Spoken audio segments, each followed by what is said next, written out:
What she found and what she's demonstrating is that the hearts of adults that were born prematurely are smaller than the hearts of adults that were born at term, and their tolerance to exercise is not as good. Most of them do have a healthy adult life, but what she argues is that most of them aren't actually challenged to the extreme of exercise and exertion on a regular basis. So we don't know how people that are born prematurely can react to, being stressed in terms of exercise tolerance and things like that. The other interesting thing is they have persistent pulmonary hypertension, which means that the blood vessels in their lungs do not actually relax as quickly and as readily as individuals that are born term.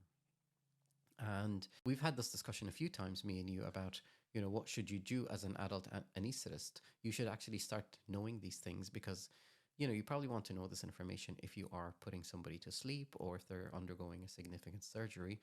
At least it should be a risk factor that you're thinking about because 10% of the population are born preterm. What I found was really interesting when you were talking about pulmonary hypertension, like that high pulmonary vascular resistance that's maintained in utero, okay, is there to shunt blood away from the lungs because the baby's not using the lungs inside. Everything is coming through the placenta, which is essentially it functions as its lungs. It's an endocrine organ. It's it's got so many different functions. And if the blood is actively shunted away from the lungs, and in the beginning, only about 10% of the blood coming out of the heart goes through the lungs, and then around 30 weeks gestation, about 25%. So it starts to increase as the lungs are developing. But it's still only 25% of what comes out through the heart. So if you think about it now as an independent life form, everything that comes out the right side of the heart goes through the lungs pretty much and goes down. After delivery, then there's a big switch where the high oxygen environment after the first breath makes the lungs really, really sensitive to nitric oxide, which is a really profound dilator of the blood vessels in the lungs. All right. And that's all in normal term babies. So you obviously, as a neonatologist, know a lot more about that stuff. But one thing I found interesting when you were saying is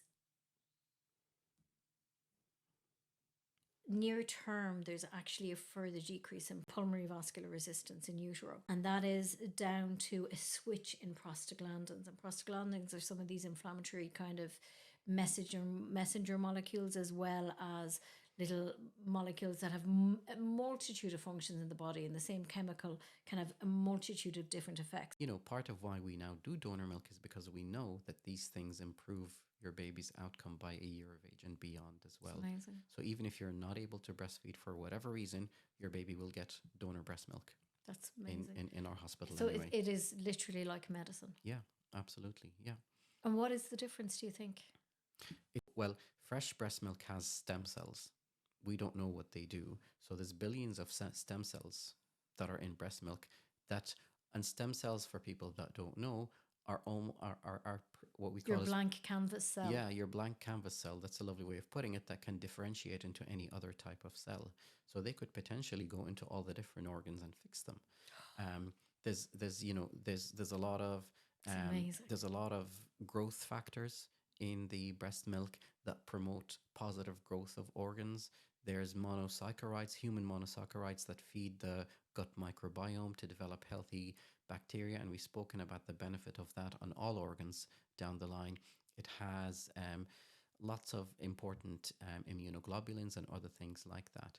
Now, the thing with donor milk is because it is gathered from multiple donors, it is also pasteurized to get rid of bacteria. Yeah. But that pasteurization gets rid of stem cells, gets rid of all the bioactive or the live things in the breast milk. Yeah, there's nothing living in it. So. Yeah, it preserves a lot of the other bits. The micronutrients. Yes, but not the live. And that's why mother's own milk is still better than the baby, for the baby. The more I learn about breast milk, the more it blows my mind. Yeah.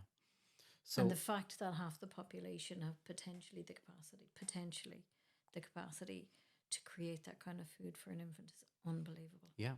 And the other thing... it's just done unconsciously. It's unbelievable. And the other thing that's done unconsciously, which I think is amazing, is Preterm babies need more protein and more fat and less carbohydrates than a term baby does. And if a mother delivers a baby prematurely and breastfeeds her preterm baby, her breast milk makes more protein and more fat and less carbohydrate. If you compare the breast milk of a mother of a preterm baby to the breast milk of a mother of a term baby, the preterm baby's breast milk has more protein and has more fat to suit the baby's need. How the body knows that, I have no idea, but it's another part of the magic.